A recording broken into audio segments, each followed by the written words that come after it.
Well, thank you all for being here today, and I'd like to talk to you about Polish as a heritage language, the present, and what you've got going on now, at least from what the information that's been shared with me, as well as perhaps some possibilities for the future.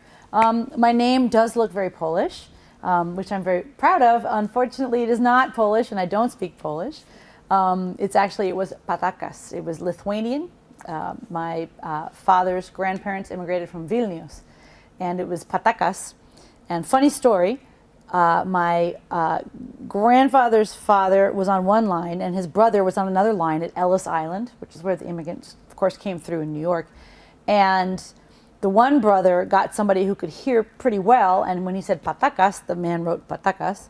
And then my grandfather's father said Patakas, and he went, huh? And he wrote Patowski. So two different brothers ended up with two different names when they came to the U.S. I would love to speak Lithuanian. I would love to speak Polish.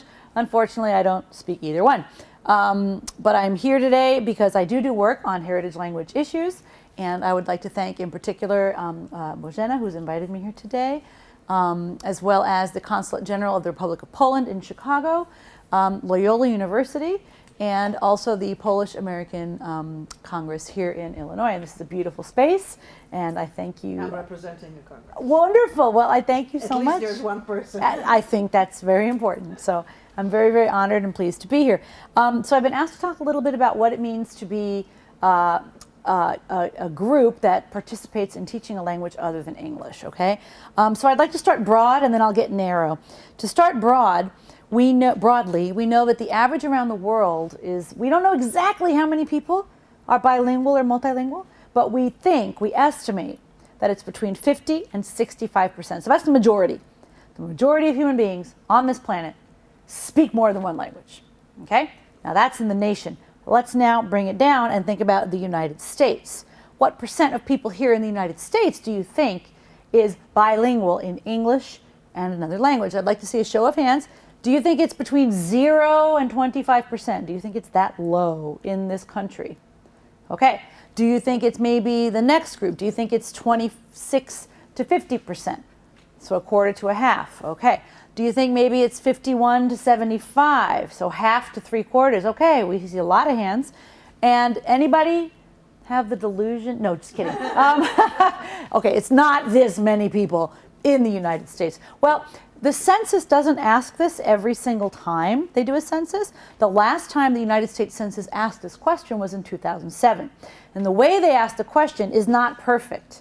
They say, does this person speak a language other than English in the home? Now, you may speak a language other than English, but not speak it in your home. So this is not a perfect measure of our nation's bilingualism, but it's the best we got, okay? And then they ask, how well do you speak English? Very well, well, not well, or not at all. Here I'm going to show you the number. The number is people who speak a language other than English, 19.7. Do I get a prize? You get a prize. Yes, I've got cookie already. But it's a sad prize. We shouldn't be proud that we got this, but this is the answer, right? I mean, you should be proud that you knew it, but we shouldn't be proud as a country that this is the answer. Right? That 80% of people say they only speak English in the home. That is a huge number of monolingual people. And you might feel it. Do you feel it out in the streets? Like, yes. If you're speaking a non-English language and you kind of get that, you're in America, why don't you speak it? Right? That kind of thing goes on. And it can actually get very, very intensive, this kind of linguistic repression. And I think our nation's monolingual culture, if you want to call it that, is due to at least two myths, at least two. The first myth is, lost myself here. Some people believe that multilingualism is somehow damaging to societies, okay? And some people believe that multilingualism might be damaging to individuals. These are myths, okay? And I'm probably preaching to the choir here, but I'd like to explain this in a little more detail so that next time you're, at a Christmas party or something and you hear somebody say one of these myths, you can say, well, actually, and then you can help counter this myths. This gentleman, Joshua Fishman, did a study in 1991. He looked at 170 different nations that are multilingual. And he looked at over 200 different social factors. And there was no correlation between linguistic heterogeneity and GNP, gross national product, or social or civil conflict. Okay? Social and civil conflict tend to be correlated when there are coercive power relations, like people being jerks to other people, people taking resources away from other people. That's what leads people to fight. Now, those people might speak different languages. That could be true. But is language the cause of those fights? No. Correlation is not causation, right? So I think people mistakenly feel if we promote different languages in this country, we're going to become this Tower of Babel. No one's going to understand each other. We're going to be fighting each other over language. And it's really what we see in the country, in the nation, in the world, sorry, is that it's just not true. It's just not true. Should everybody who comes here learn English? I think so. I think we need to put our money where our mouth is and help people learn English, right? How do you learn English? Do you just show up here and bam, you learn it? No, you need to take classes. Classes cost money. Classes take time. If you're working 2-3 shifts, if you have childcare issues, if you have transportation issues, there's a lot of reasons why people who immigrate here might not learn English as well as they might like or as we might like. But I think we all kind of agree that people, you know, English would become our glue, wouldn't it? It would keep us all together. But while you're learning English, do you have to forget your other language? Do you have to leave it at the door? Or should we all try to promote a sense of bilingualism? I think that's kind of what I'm going for. And I get this a lot from people when I say, well, I talk about immigrants coming here and linguistic diversity, and this is what I always hear, well, why don't they just learn English? And I tell them, well, you know what, they do. If you look at the research, people are learning English very, very quickly here. In fact, they learn it more quickly here than they do in any other nation that receives immigrants. We are the fastest for assimilating. I'm going to show you a list of the top 10 non-English languages spoken in the United States. I'm sure you know what language number 1 is after English? Spanish. Spanish. What's after that? German. German is there. Chinese is there. Here's the list. This is the 2007, well, it's 2007 through today. This is the list of does any of you surprise you? Yes. Portuguese. Tagalog? Yes, that's from the Philippines. Oh, Philippines. Okay, I'm sorry. I have to say, this still surprises me. That one in Portuguese. Yeah? Yeah. Portuguese, we have a lot of, this is new on the list. It didn't used to be on the list. In fact, Portuguese ousted Polish, as you know. I'm going to show you the Polish in a minute. But we have a lot of folks coming from, not from Brazil, not from Portugal. They're coming from the Azores Islands. A lot of folks are immigrating from there. Also, the German number that surprised me, you know who's also counted in there? The Amish. With their Pennsylvania Dutch, they're counted in here. You know who's counted in the French? Not only all of the African Francophones who are coming, but also people in Louisiana and people in Vermont who speak these old varieties of French, right? So some of this is new immigration and some of this is very, very old. And if you notice, the old ones are European in origin. Italian used to be number 8. I'll show you in a minute, and it's gone. Anyway, my point is, these are the languages. And remember, they ask these people, how well do you speak English? Here's how many said they speak English well or very well. Look how high those numbers are. Now, when you ask an immigrant, how well do you speak English? Do you think they tend to overestimate or underestimate? Underestimate. They tend to so the numbers are probably actually higher than this. These are the people who felt strong enough to say, I speak English well or very well. They have to be super confident in their English to answer in this way. I'm not worried about this. Are you worried about this? These people are definitely learning English. Not only are they learning English, their children are learning English so well that they're forgetting their heritage languages. They're losing their heritage languages. It's very, very common. I promised you I would show you the old data. There's Polish, number 10. It was there. And that's why Bożena helped me on a book chapter that we covered the top 10 non-English languages in the US. So you can see that Portuguese ousted Polish, Italian fell off the list, and Arabic also came up on the list. Those are the major changes that happened there. So this is the United States. What about Chicago? What about Chicago? Number one non-English language is still Spanish, but the number two is, dun, dun, dun, yay! That's very, very important for us to keep in mind here. So I'd like to talk to you a little about something you probably already know, which is very, very common. When somebody immigrates from another country, okay, let's say this is Lithuania. They come from Lithuania, this woman, and she just speaks Lithuanian. She gets here when she's 30, okay? Will she learn English?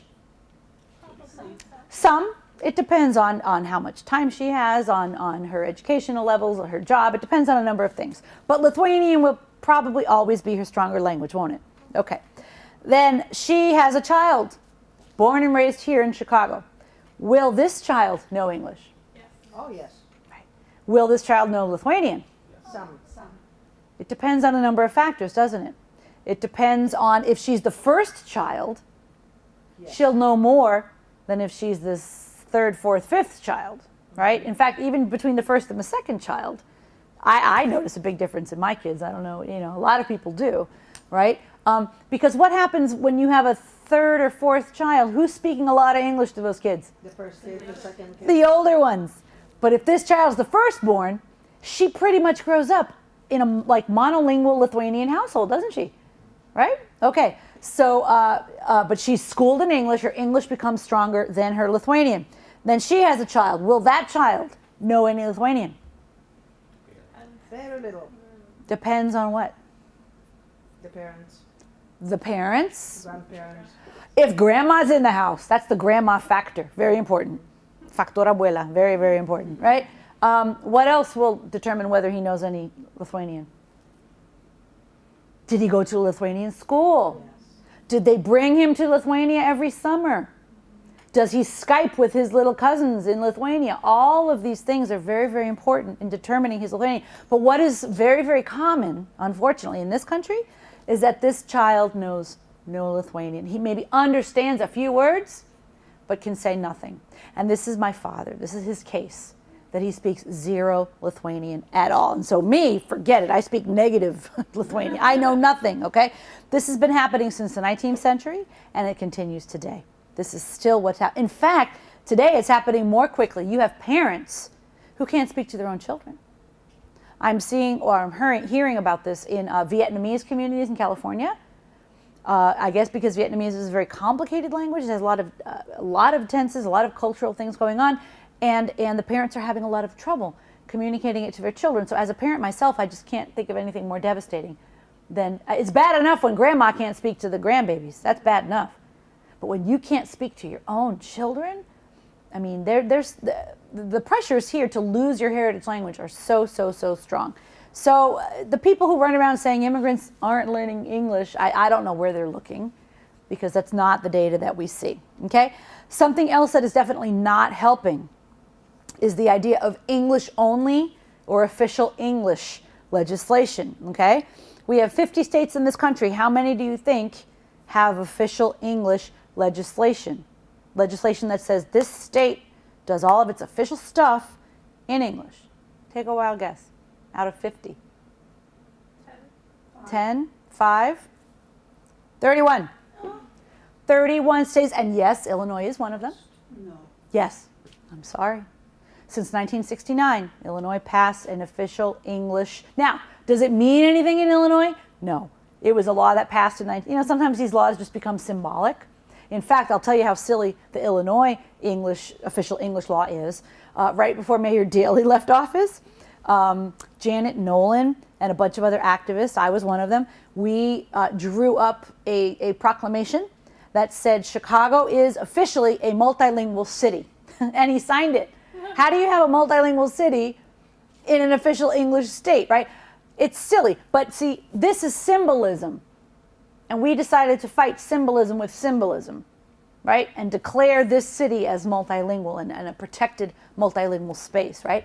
But yeah, officially 31 states say all official English must be carried out in English. Only 4 states have any kind of protected bilingualism. In Hawaii, of course, it's with Hawaiian, the indigenous language of Hawaii. In Louisiana, what language would it be? It's French, okay? In New Mexico, of course, Spanish, and in Alaska, it's a number of different Native American languages that fall under this umbrella, okay? But, and everywhere else, what we see, and I'm afraid with the election results, we're going to start to see more and more of this. Did you see this video? You can Google this. A bus driver in Idaho, a public school bus driver, took a bottle of water, poured it on top of a kid's head, and said, "This is America, we speak English." And the child was speaking Spanish, okay?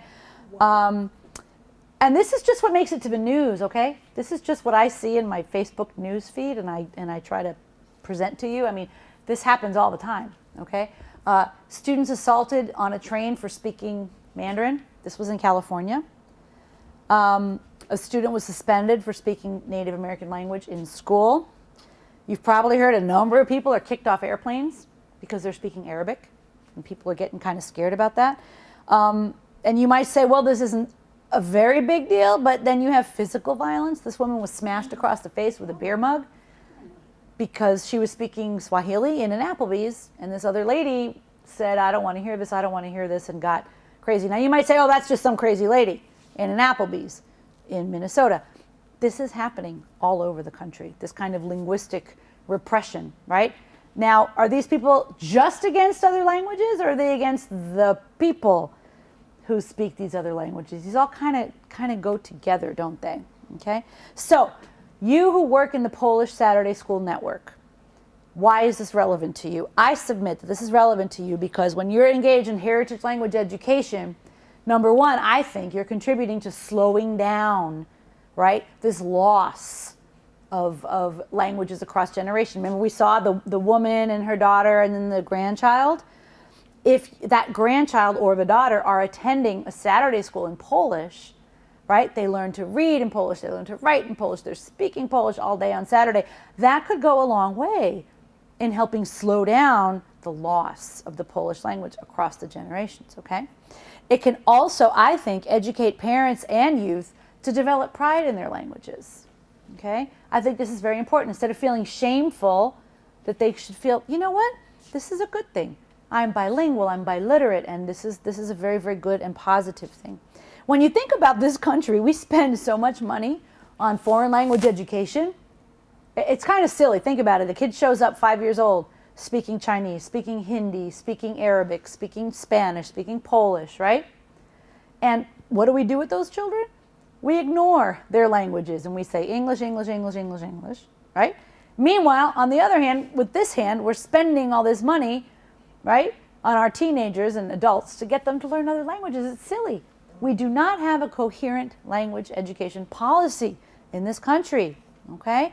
Not only that, heritage speakers, people who grew up speaking it in the home, they know so much stuff that I don't care how long you spend learning in the books. Did you ever study a language and you thought you were like all that, and then you went abroad, right? And you were, oh, I can conjugate verbs, but I don't know what's going on, right?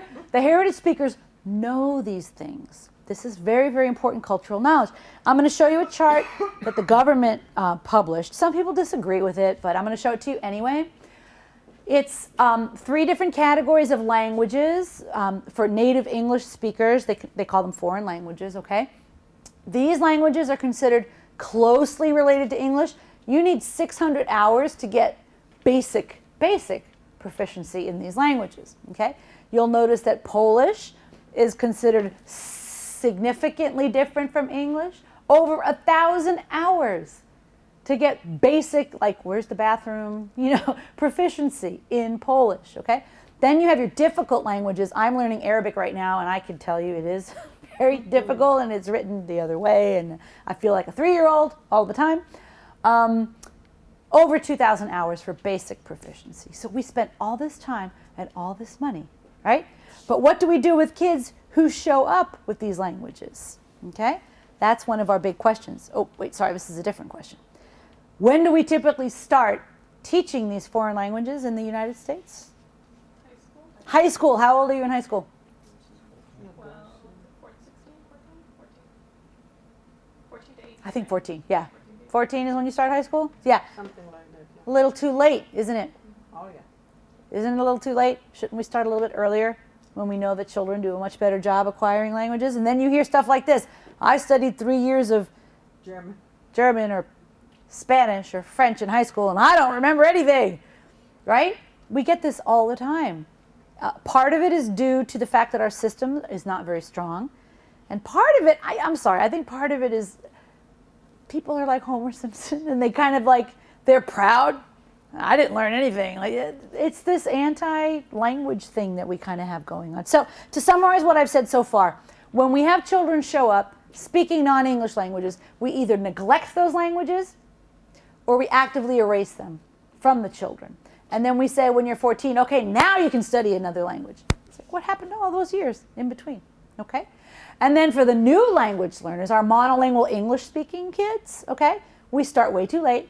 And we give them classes that focus on grammar all day long, Sunday through Monday. Yo voy, tú vas, él va, nosotros vamos. Okay, you know how many times I was asked that in Mexico to conjugate verbs? Like never. Nobody ever asks you that, right? So we are not focusing on where we need to focus on, which is a more communicative language skill, okay? So we already talked about that first myth. Multilingualism is not damaging to societies. Multilingualism is also not damaging to individuals. I've talked to a lot of moms and dads who say, oh, I'm going to stop speaking Greek to my children because number one, their English isn't developing fast enough. This is what they're afraid of, okay? And I tell them, well, you know what? I can tell you at least about one study they did in Boston. They had hundreds of families in Boston. Half of those families, the moms said, ay, yo quiero que mi hijo aprenda el inglés, and so they switched to English. The other half of the mom said, no, en mi casa se habla español. I'm sticking to Spanish, right? And then they measured those children's vocabulary, and guess what? There was no difference in those children's English vocabulary. Switching to English, the mom switching to English did nothing for the children's vocabulary. You know what did suffer? The kids' Spanish. The kids whose moms switched to English had a lower Spanish vocabulary. So this is evidence against the idea, right? Because the language here in this country is English. Your kids are gonna acquire English. Like even if you don't, aunque no quieras, even if you don't want them to, they will, right? So the best thing you can do for your kids is keep the heritage language in the home. And I'm gonna come back to that point in just a minute. Other people, I think, are afraid that their children will be confused, right? I had a hairdresser, she was Greek. She was talking to her kids in Greek. One day I asked her, oh, how's your kids' Greek going? She said, oh no, I stopped. Why did you stop? So she was getting confused. I said, no. Remember what we said earlier? What percent of people on this planet are bilingual? 50 to 65%. Are they all confused? No. Are they all running around Sometimes. with cognitive? Well, okay. We can agree that some of them are definitely confused. But, or do you think if 65% of people are bilingual, that maybe our brains are meant to be bilingual? That maybe being monolingual is the disease that needs a cure? I hate to put it like that. If anybody's monolingual here, don't get mad at me. But we should just be doing a better job. I think humans are really wired.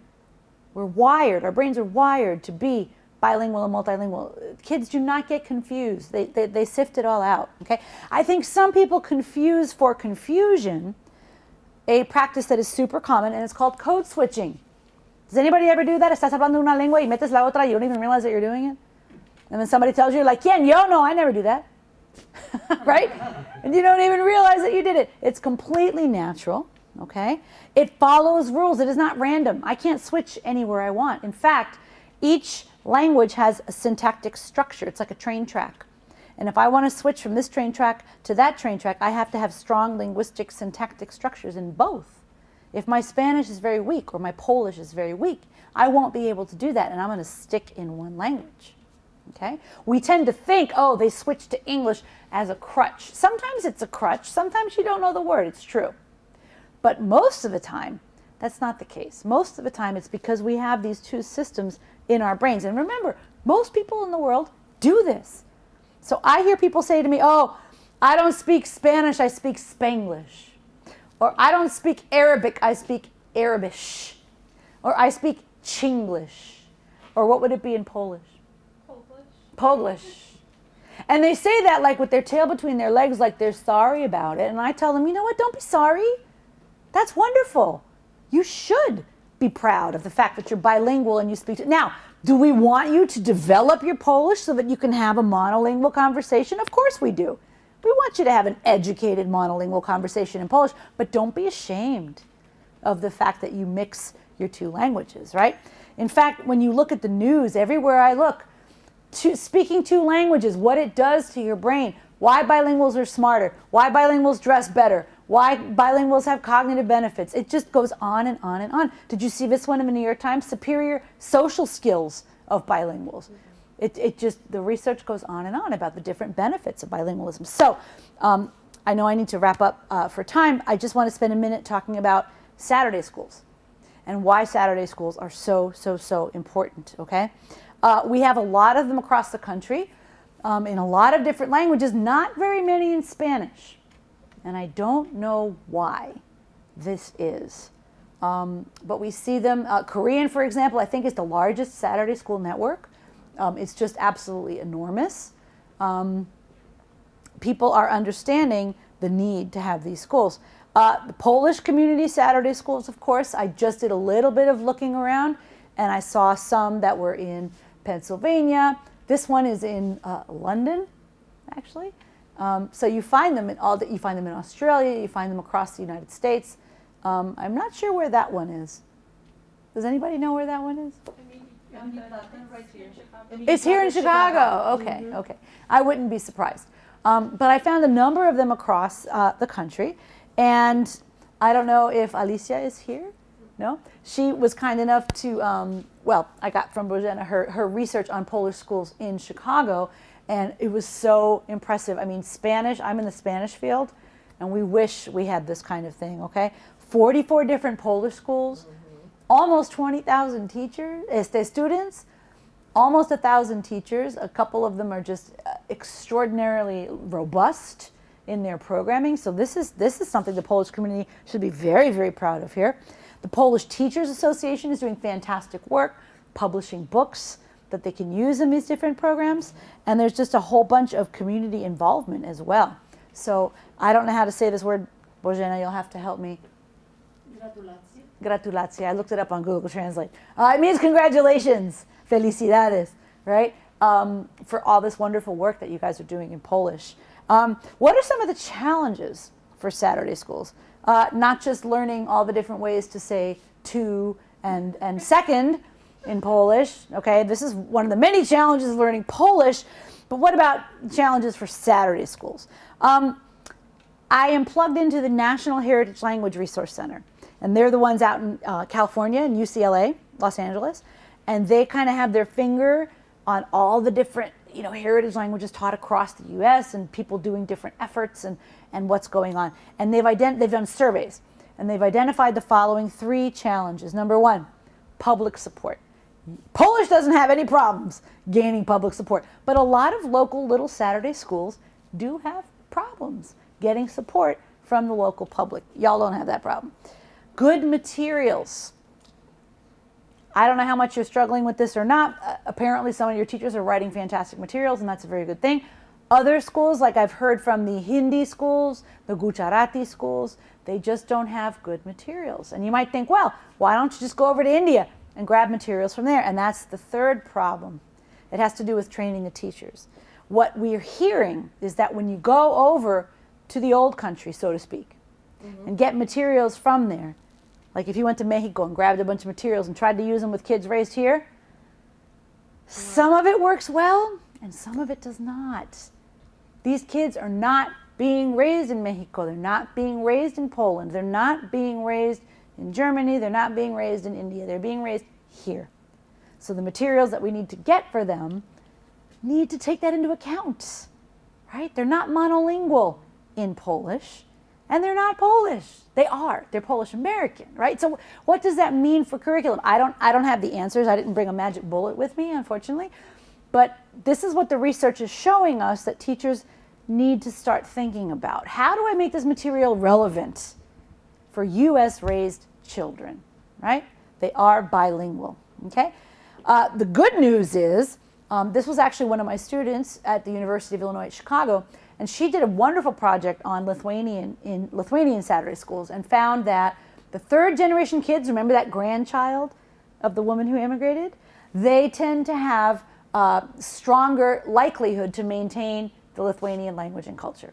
So absolutely, Saturday schools have a good and positive effect. They are wonderful. They should continue. They should expand. There's no question.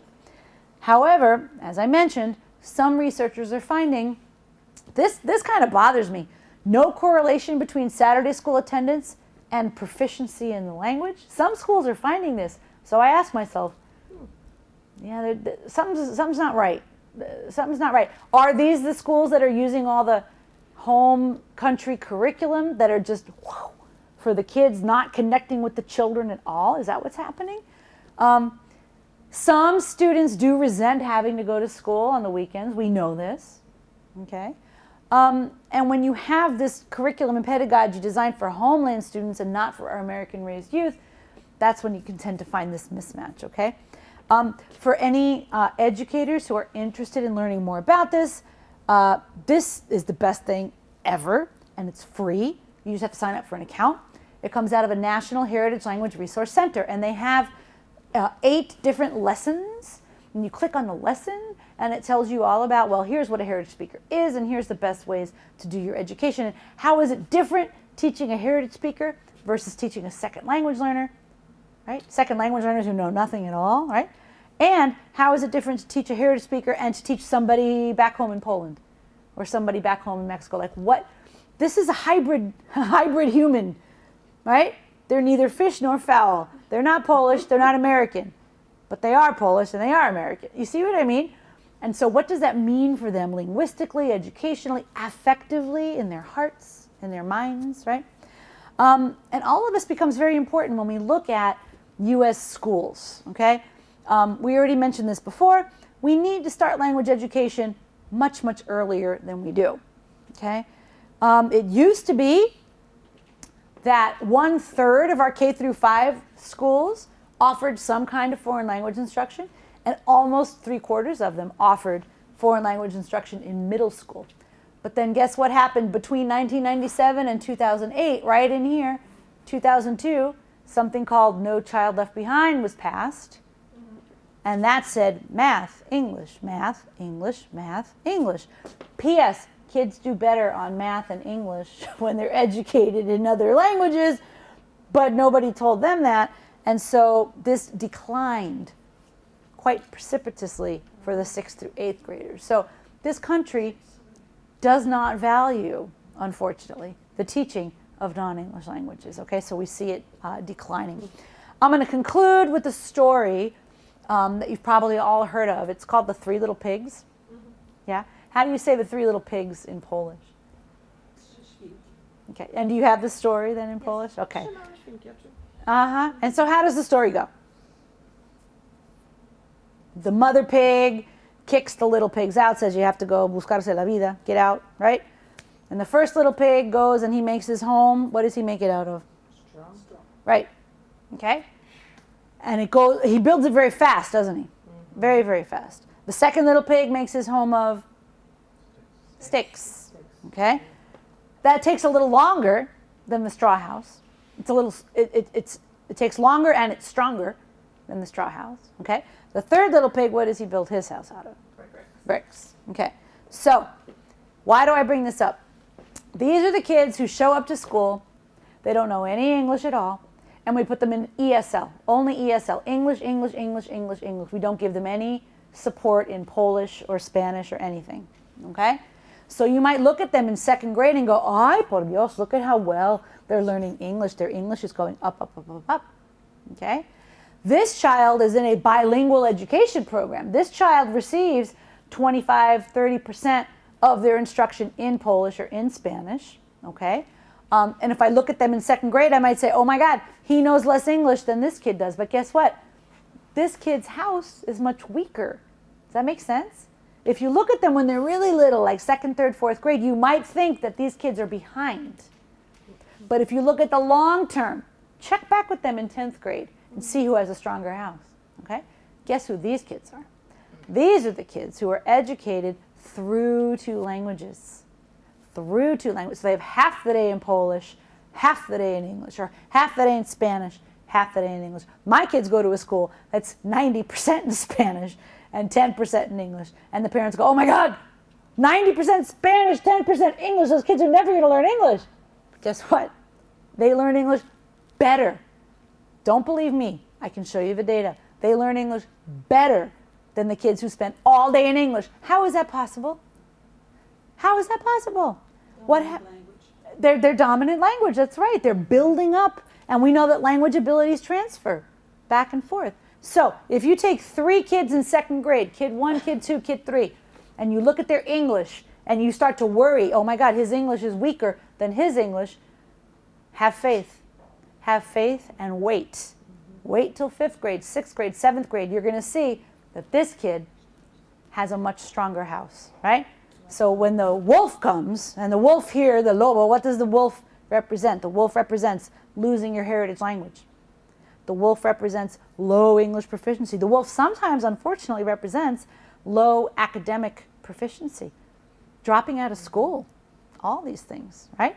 So when we're educating our children into languages, yes, it might take a little longer at first, but it's worth it. It's absolutely, don't be fooled. Don't be fooled by these 2 houses here, because they're not as strong, okay? So that's what I want to ask you in the Polish community. Is it possible for you? I love your Saturday schools. We already looked at how you should be very, very proud of them. But I sort of wonder, could you be teaching in Polish 50% of the day, Monday through Friday? Is that something that your community would be interested in? The parents have to have the buy-in. Now, what parents usually worry about is what we just said. They worry their kids are not going to learn English. But we can show them a data that says, look, your kids are absolutely going to, in fact, their English is going to be better. I know that makes no sense. Sometimes the correct answer is a complex answer, right? Okay. Also, when they're in high school, could they be learning? I think it's great for Polish American youth to learn Spanish or to learn French, to study foreign languages. But wouldn't it also be wonderful if they could take Polish as a heritage language in their high schools?